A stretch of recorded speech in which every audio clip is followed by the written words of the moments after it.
Eddie Hearn is not going to keep his word in making the Jaron boots in his fight. These are the words of Oscar.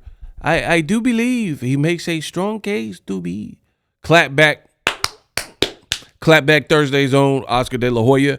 He has a brand new interview, and he's basically telling Eddie Hearn not to renege, not to go back on his word and make the fight with Virgil Ortiz, his fighter, Golden Boy fighter, and Jaron Boots Ennis. Roll the clip. And from Riyadh, it's going to be amazing. So the fighters know that. So yeah, everybody was cool.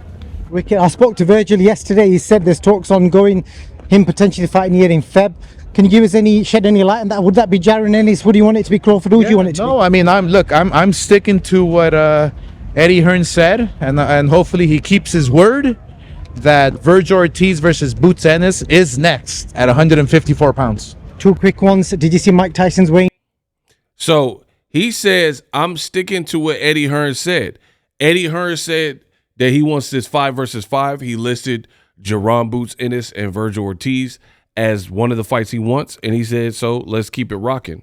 Now, being the best in the business, and it's not even close, I told you, Jaron's performance, I hate to say exposed because, I don't know if that's the best word, but it just left more to be desired. I feel like when a fighter has a lot of traction, when a fighter has some hype behind them,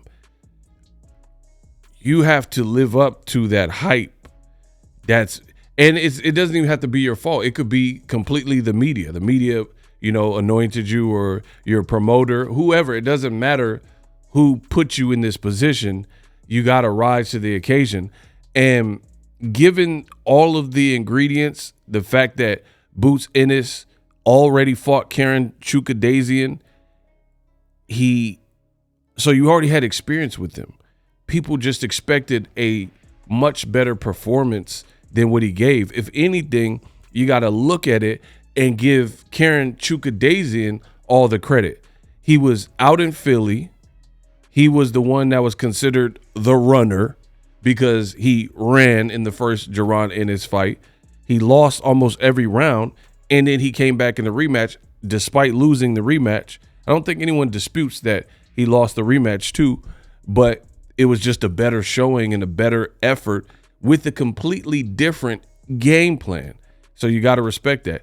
He was aggressive. He was in pocket. There were opportunities for Boots, and Boots, for whatever reason, with this particular guy, he's kind of struggled. Now you got De La Hoya, and he's challenging Eddie Hearn to keep his word. And I just got to be real with you guys.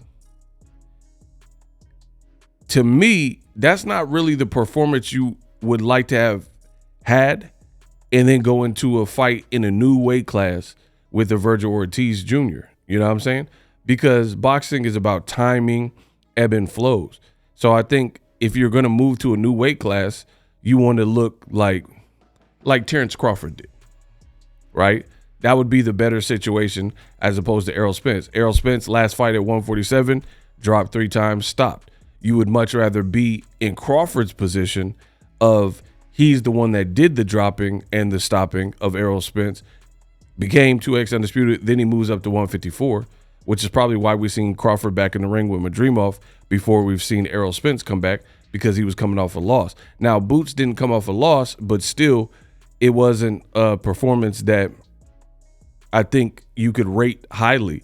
Like, you never really want to see someone who is considered elite or the next up have a rematch and do worse in a rematch, because you give a guy like Floyd Mayweather 2 cracks at the same fighter, guaranteed history will show the second time around it's gonna look different, even if you thought the first fight was close.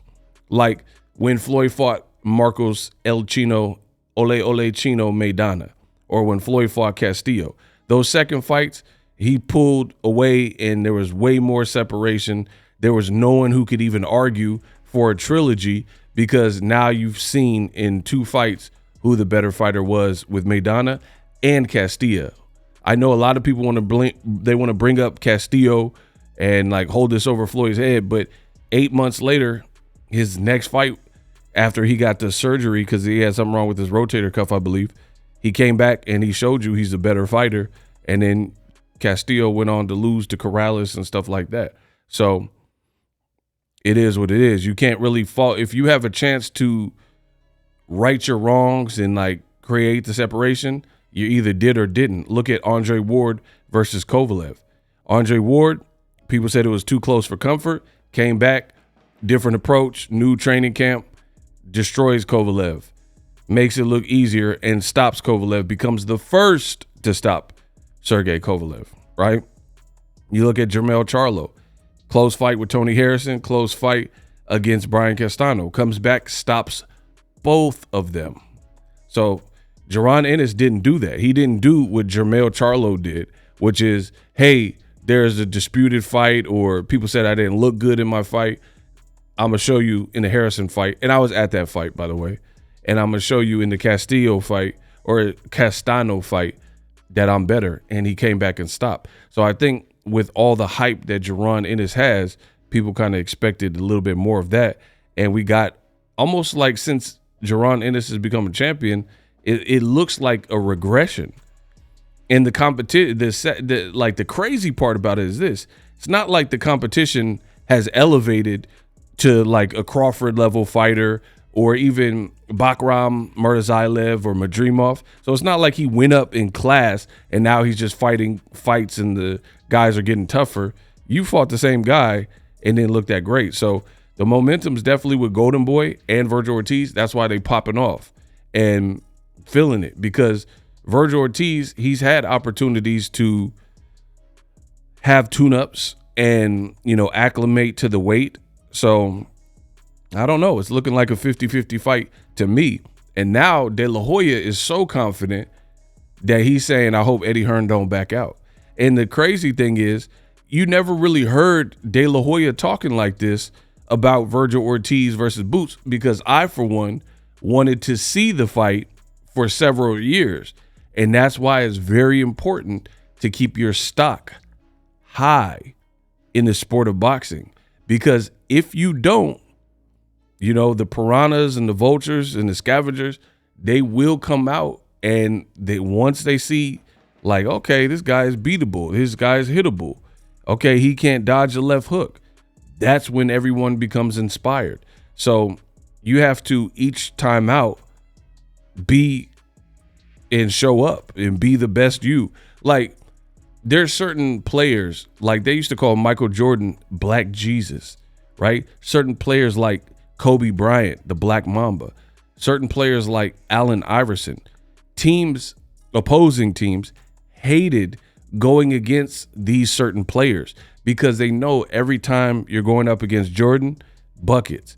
Every time you're going up against Steph Curry, buckets. Every time you're going up against Kobe, you're having a hard game and he could score buckets.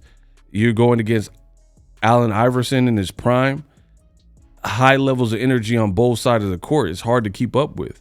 So that's why it's very important to maintain that threshold, because now, if you don't, people start looking at you like food. So it is what it is. I can't make any excuses. Hopefully they get the fight done for February, and, ultimately we'll see what happens. But I think, whereas in my mind, at least, I had the fight like 60-40 or like 65-35 favoring to Boots. You're only as good as your recent performance. And the way Boots is getting hit, it is leveraged that. And that's why boxing's amazing as a sport, because you're only as good as your last performance.